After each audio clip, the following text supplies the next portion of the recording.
this is from when I paraphrase people writing 200 years. They have no grammar 200 years ago, Charla.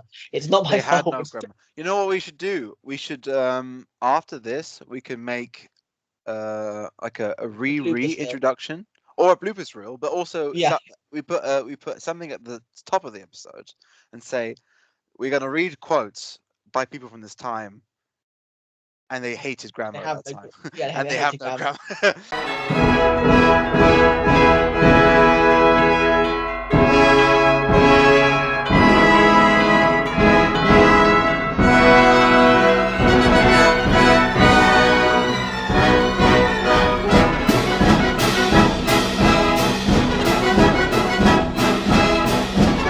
Hello, and welcome back to Uncodified. In the first episode, we explained what a constitution is, the different variations that exist, and the UK constitution itself and its sources. This episode, we will be continuing our exploration of constitutional thought. Today's topic, the separation of powers.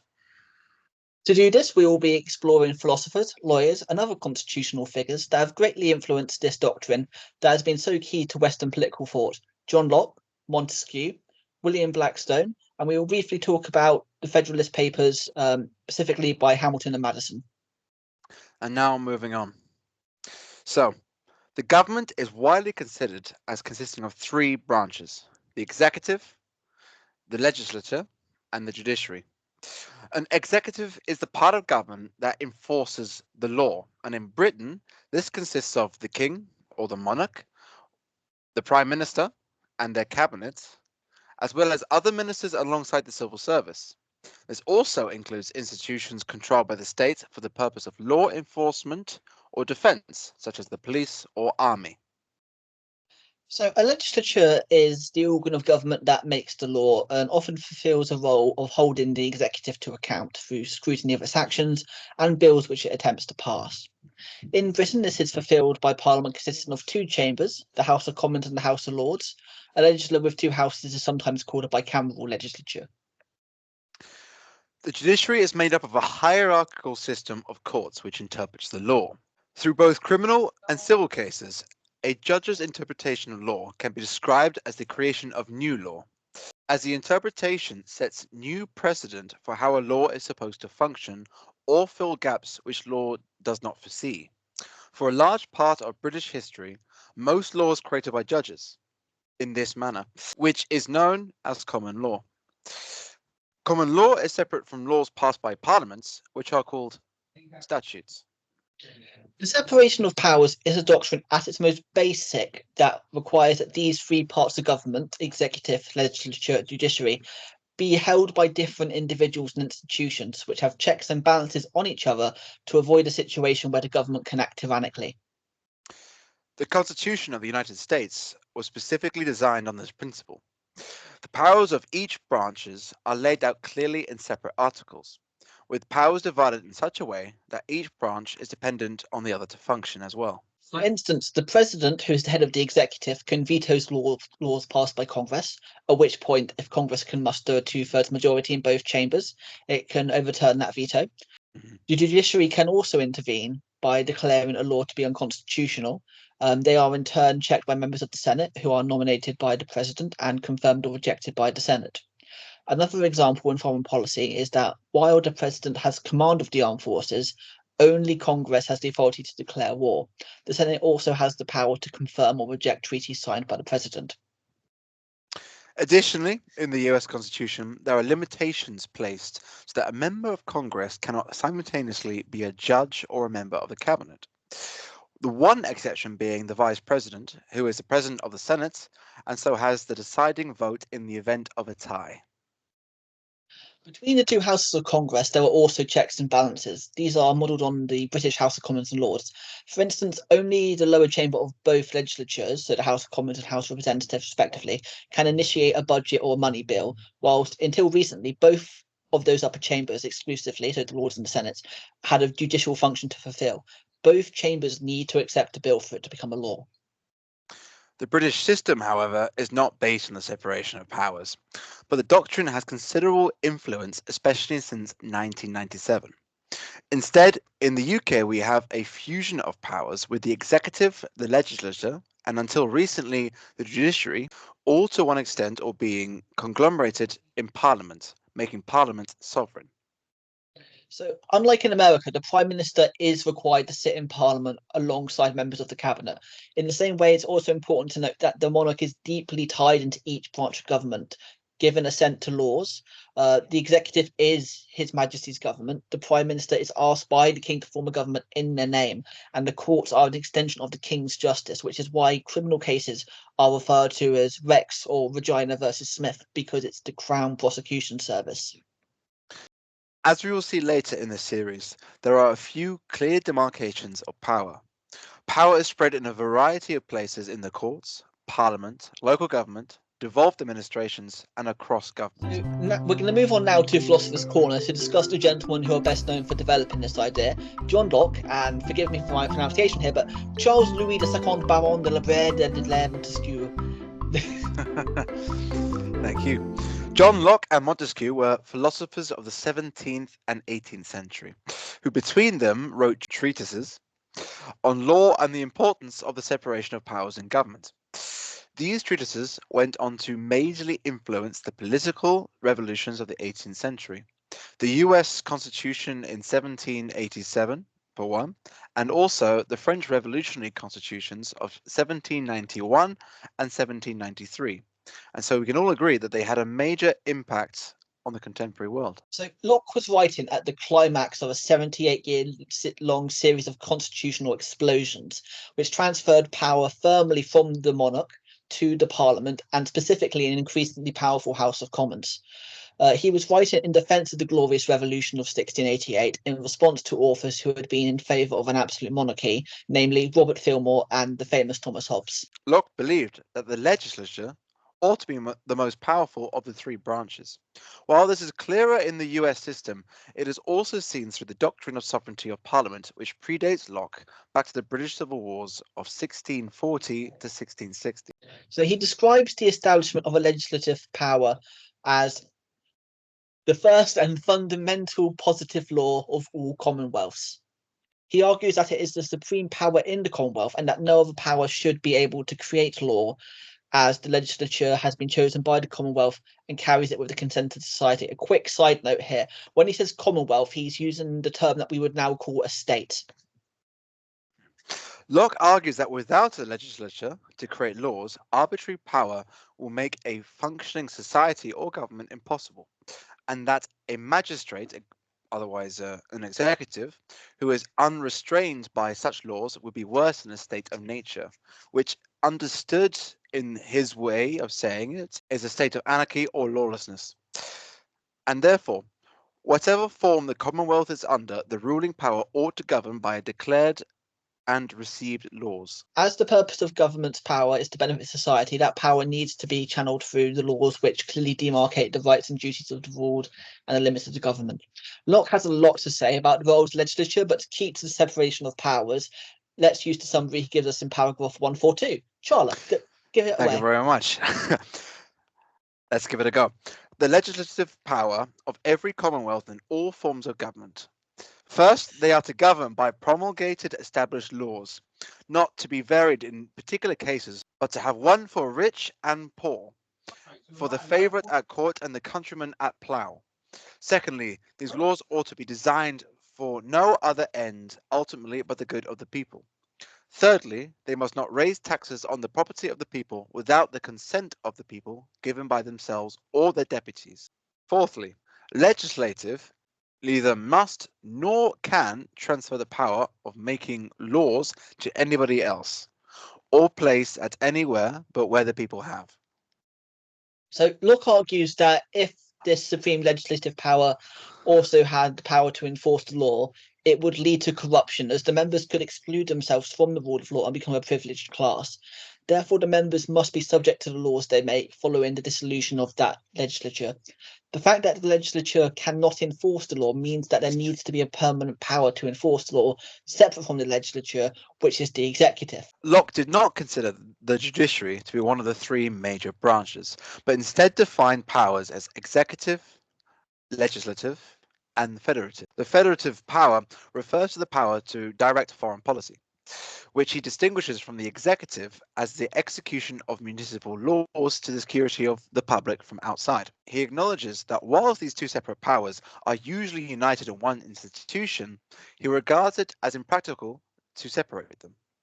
So this led Suri Ratnapala, writing in the American Journal of Jurisprudence, to write that in Locke's dualistic model, which is the forerunner to the modern separation of powers theories, the legislature is the sole or primary institutional check on executive power.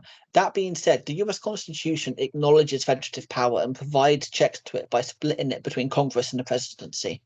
One power Locke gives to the executive is the prerogative. Due to the inability of legislators to foresee all circumstances, events might occur which requires the executive to have a degree of fluidity within the law, to act for the greater good or to adjust punishment to personal circumstances, and to have the power to pardon some offenders where appropriate.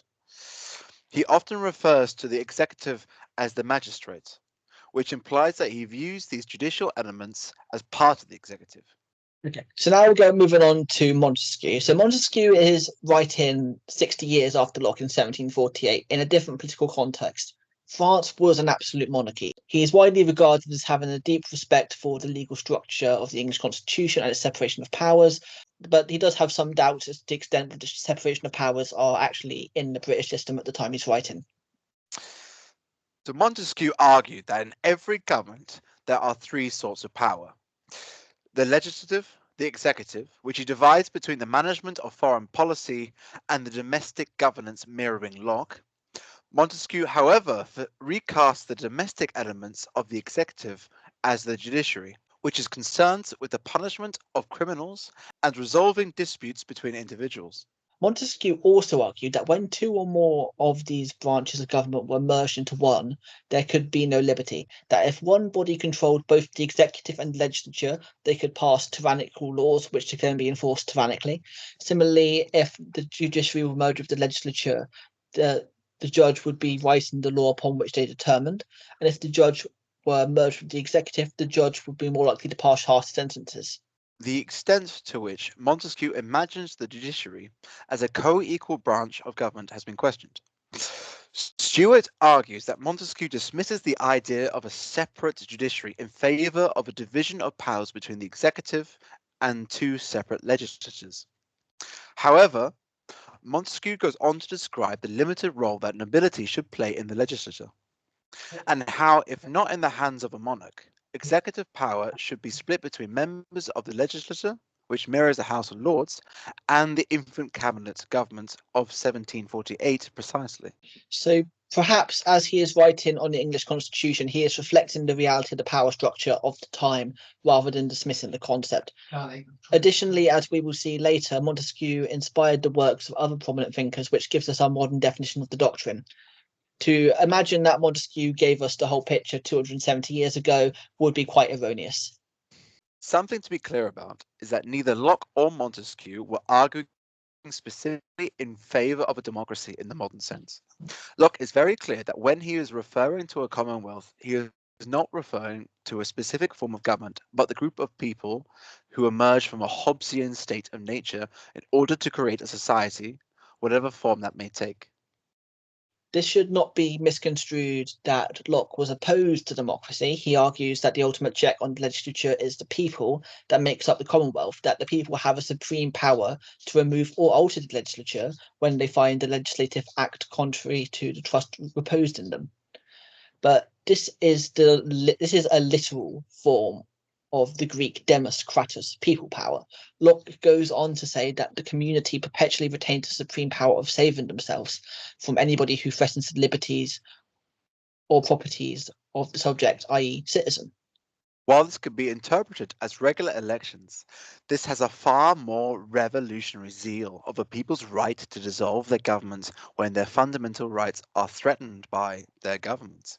For instance, Locke makes direct reference to the British Civil Wars that if an executive uses that permanent power to stop the legislative power from meeting or passing laws contrary to the Constitution, then that constitutes an act of war against the people who have a right to reinstate their legislature. And we all know what happened to Charles I. But this is basically the justification used by the founding fathers in the Declaration of Independence for the American Revolution. All men are created equal, with certain unalienable rights, that among these are life, liberty, and the pursuit of happiness. That to secure these rights, governments are instituted among men, deriving their just powers from the consent of the governed. That whenever any form of government becomes destructive of these ends, it is the right of the people to alter or abolish it, and to institute new government. Yeah. Montesquieu also does not necessarily believe that republics are a better form of government. He considers the republics in Italy to be almost as tyrannical as the Ottoman Empire at the time, because the same group of magistrates execute the laws with the power they have legislated for themselves, and judge same cases, leaving citizens vulnerable to the whims of a narrow class of elites. Hanson points out that during the time Montesquieu was writing, with the exception of a few city-states that were mostly oligarchical, like Venice, Europe was ruled by monarchies. In fact, he argues that our modern conception of representative democracy being linked to separation of powers didn't occur until 1828, when Andrew Jackson was elected US president. This makes sense, as the Great Reform Act of 1832, which expanded the franchise in Britain to 18% of men from 10%, also removed anomalies where Manchester and Birmingham had no representation, but Old Sarum had 2 MPs for 7 voters. What Locke and Montesquieu are arguing for is the power of the executive to be restrained by other forms of government in order to guarantee liberty. This did not require universal suffrage, secret ballots, or for the head of government to be elected. Montesquieu and Locke also had a huge influence on George III, which was highlighted by Andrew Roberts in his biography of the monarch. He sourced a number of essays written by George before he became king in the early part of his reign, where he lays out a positive view on a separation of powers, including the judiciary, as a key part of the constitution. George III goes on to say, "Thus we have created the noblest constitution the human mind is capable of framing, where the executive power is in the prince, the legislative in the nobility and the representatives of the people, the judicial in the people and in some cases in nobility, to whom where lies a final form of appeal from all other courts of judicature, where every man's life's liberty and possessions are secure, where one part of the legislative body checks the other by the privileges of rejecting, both checked by the executive as that is again by the legislature, all parts moving, and however they may follow the particular interest of their body, yet all uniting at last for the public good."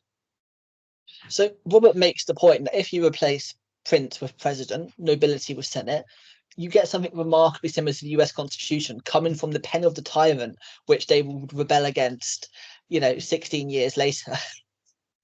So now we're going to move on from philosophers to people that develop the idea in practice. So first we're going to talk about William Blackstone. Blackstone is a legal titan.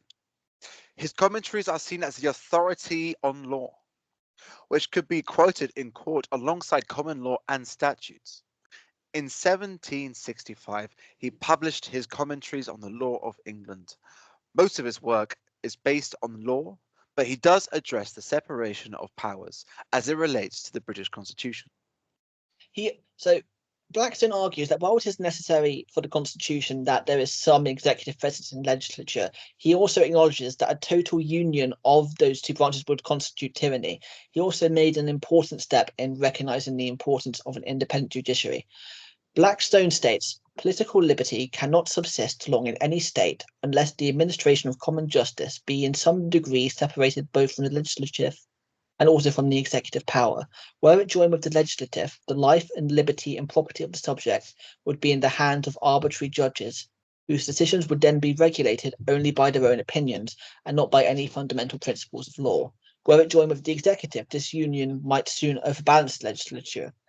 Nothing, therefore, is to be more avoided in a free constitution than the uniting the provinces of a judge and the minister of state.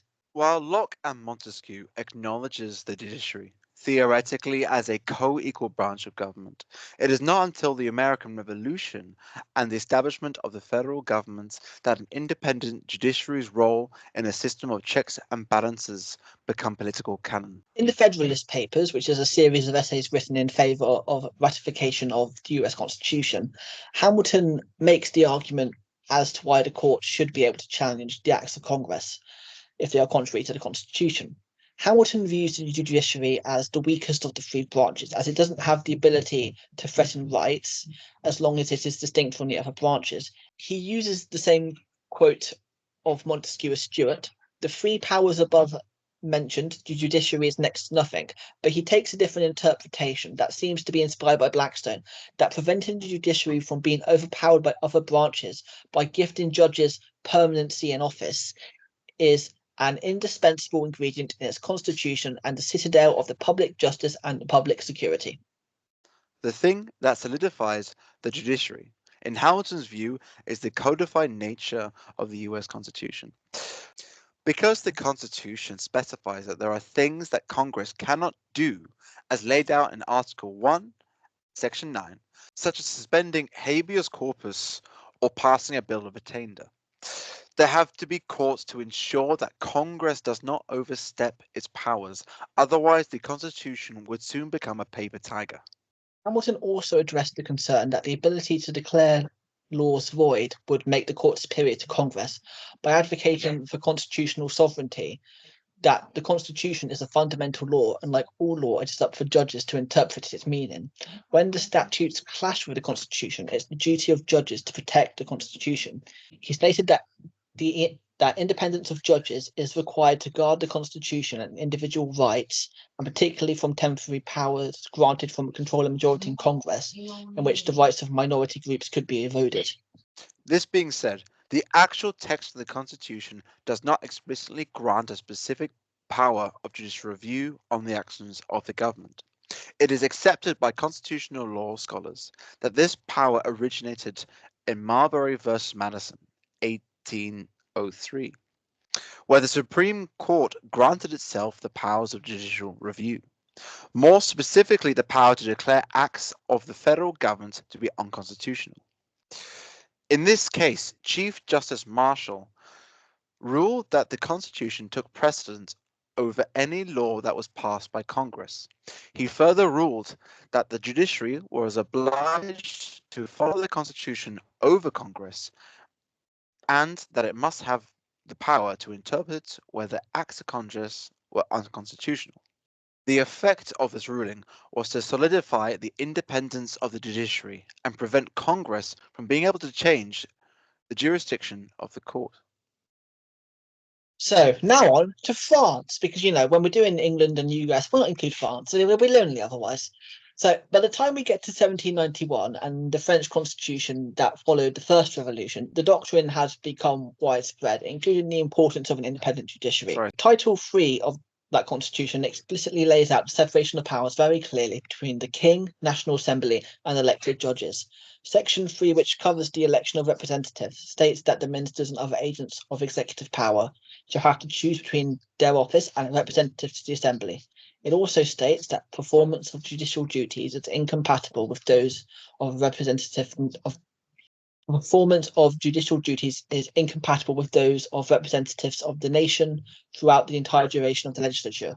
The drafters are very thorough in this conviction, as they later state that members of the legislature and the grand jury may not be promoted to the ministry. To be clear, ministers can speak to the assembly at their own volition about areas that they are responsible for or when requested by the assembly.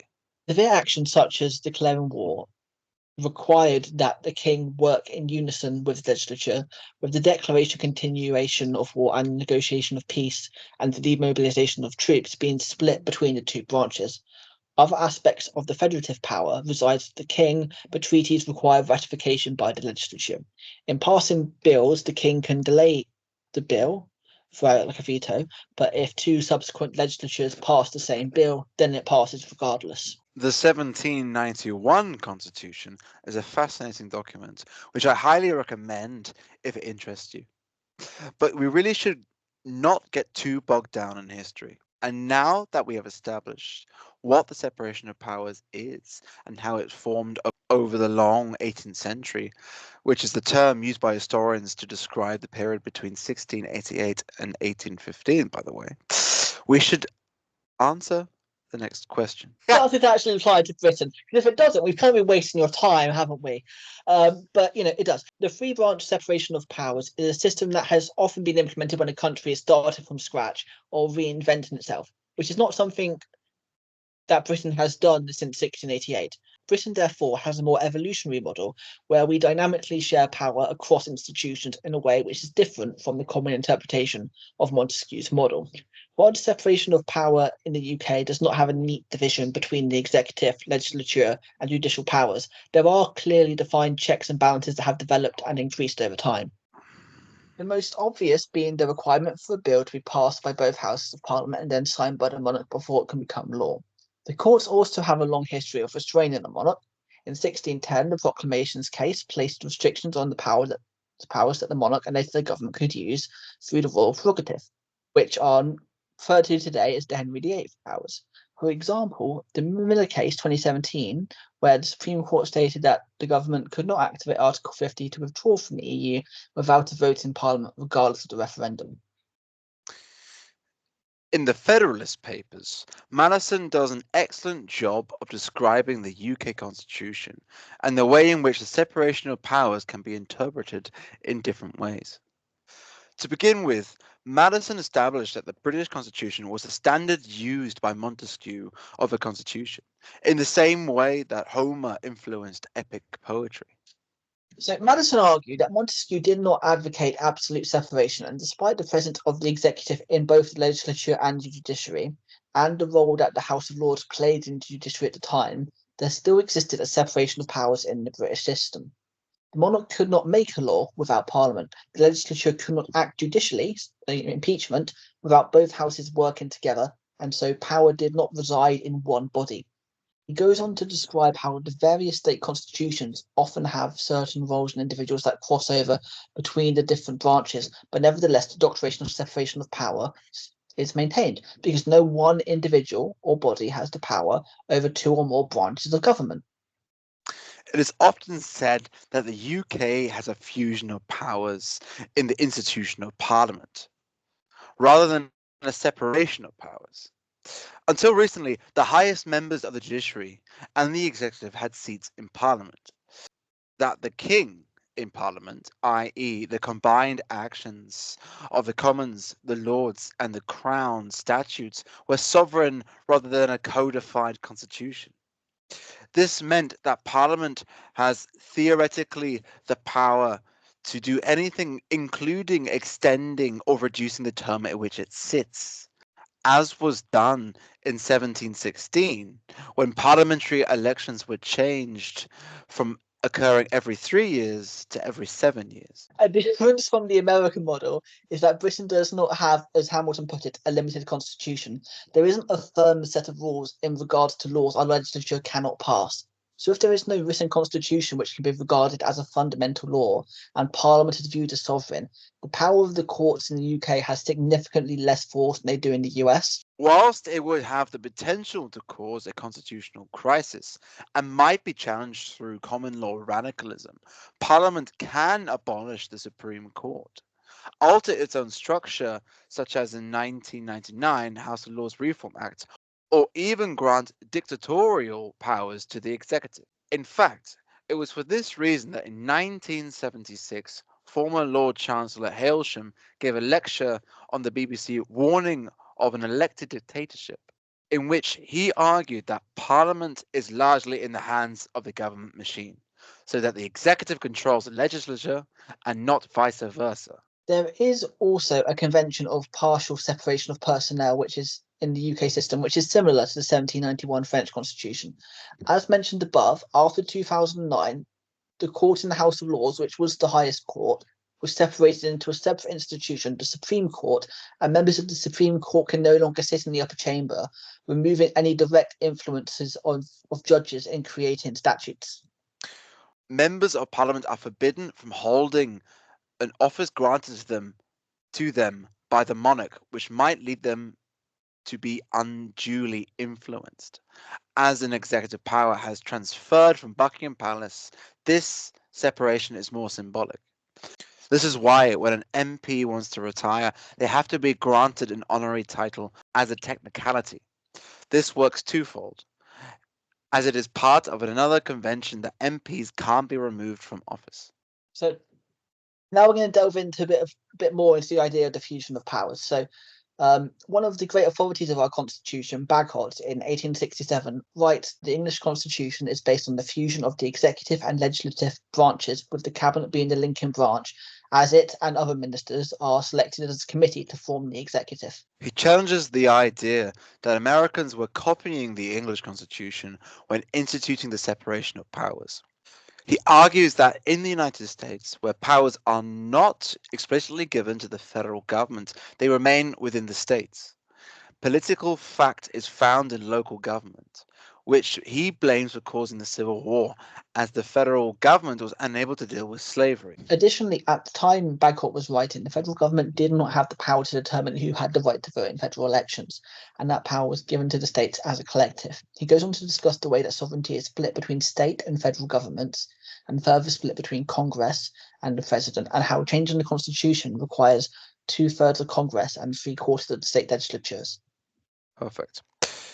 In contrast to the US, Bagehot states that sovereignty resides in the House of Commons in all executive and legislative models, regardless of its importance when it comes to constitutional matters. Taxes, war, or empire, a freshly elected Commons can act however it likes. He puts an addendum that the House of Lords can amend legislation and, at the time, possessed a suspensive veto. But the democratic forces behind a newly mandated Commons allowed it to act how it chose in practice. Earlier in the text, Bagehot wrote that the monarch, which in 1867 was Queen Victoria, no longer had a veto on the laws. So he even said she must sign her own death warrant if the two houses unanimously send it up to her. Therefore, the system of checks and balances that Madison and Montesquieu were writing about in the English constitution have in practice disappeared by the mid-19th century. However, in practice, in our constitutional crises of the 20th and 21st centuries, when one body oversteps a convention or threatens the power of another, checks are enforced. For example, in 1910, the Lords rejected a budget passed by the Commons, breaking a tradition well established in the 1300s, that the Commons should have the greatest say on money bills. In response, the king, who was at that point George V, following an election on the issue, appointed a number of lords in order to pass the bill and then codified the supremacy of the elected Commons through the 1911 Parliament Act, which also changed elected Parliament to the 5 years we have today. The other side of this is, of course, that it severely weakened the Lords' veto and solidified sovereignty into a single body, the Commons, which was even further exacerbated by the 1949 Parliament Act, which halved the veto from 2 years to 1 year. Far more recently, in 2019, after the judicial element of the House of Lords having moved to a separate Supreme Court, the government prorogued Parliament for an excessively long time in order to hamper its ability to scrutinise the executive's plans for Brexit. The Supreme Court ruled that the action was illegitimate and had never been in force, and so the judiciary protected the legislature from the excesses of the executive's power. We will look at both of these examples in greater detail in the future. The Human Rights Act 1998, also something we'll look into the future, has given the courts the power to make a declaration of incompatibility with the European Convention on Human Rights, which isn't the same thing as declaring the law unconstitutional, but it does apply pressure on the government and Parliament to amend the law. Unfortunately, folks, this is all we have time for in this episode. We hope you join us for the next one coming to cinemas near you.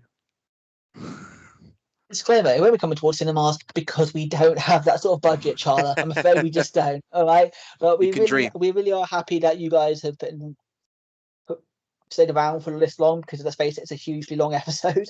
We'll be putting the bibliography for the essay we used to record this in the comments. And I hope you have a wonderful day. Goodbye, guys. Goodbye.